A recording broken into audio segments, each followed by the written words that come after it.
दक्षिण बिहार के वनांचल में जरूरतमंदों की सेवा को अपना संकल्प बना चुके समाज सेवी रामेश्वर कटरे की सेवा भावना की जनजातीय कार्य मंत्री कुंवर विजय शाह ने मुक्त कंठ से प्रशंसा की। अडोती ग्राम पंचायत के कोंडेक्शा गांव में आयोजित सेवा कार्यक्रम में कटरे द्वारा बुजुर्ग महिलाओं को मच्छरदानियां एवं जरूरतमंद बच्चों को कपड़े, चप्पल और जूते वितरित किए गए। इस दौरान मंत्री शाह ने कहा कि रामेश्वर कटरे बीते 15 वर्षों से अपनी मेहनत की कमाई और निजी संसाधनों से बैगा बाहुल्य क्षेत्रों के जरूरतमंद परिवारों की सेवा कर रहे हैं।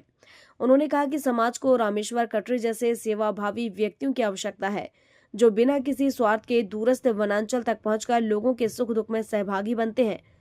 मंत्री ने रामेश्वर की सेवा को समाज सेवा का अनुकरणीय उदाहरण बताते हुए उनके प्रयासों के प्रति आभार व्यक्त किया। उन्होंने कहा कि रामेश्वर कटरे जिस आत्मीयता और समर्पण के साथ बैगा परिवारों के बीच काम कर रहे हैं, वह निश्चित रूप से प्रशंसनीय है। विजय शाह ने कहा कि ऐसे लोगों का सम्मान और प्रोत्साहन होना चाहिए, क्योंकि इनका सेवा भाव समाज के लिए प्रेरणा बनता है। उन्होंने रामेश्वर कटरे के साथ मिलकर वनांचल में स्वास्थ्य के क्षेत्र में कार्य करने की इच्छा जताई। साथ ही बैगा समुदाय के लिए विशेष परियोजना तैयार करने की बात कहते हुए उनके सेवा कार्यों को और मजबूती देने का भरोसा दिलाया। लेंगे और जो हमारे रामेश्वर जी है, वास्तव में ऐसे सामाजिक कार्यकर्ता की मैं दिल से बड़ाई करता हूं कि वो लगभग 10-15 सालों से अपने सोर्सों से इन आदिवासी बहनों और भाइयों की सेवा कर रहे हैं।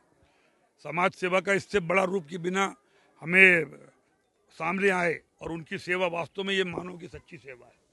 मैं हृदय से उनका आभार व्यक्त करता हूं और उनके साथ मिलकर के ये बेगा चक में हम स्वास्थ्य कैंप के साथ साथ उनको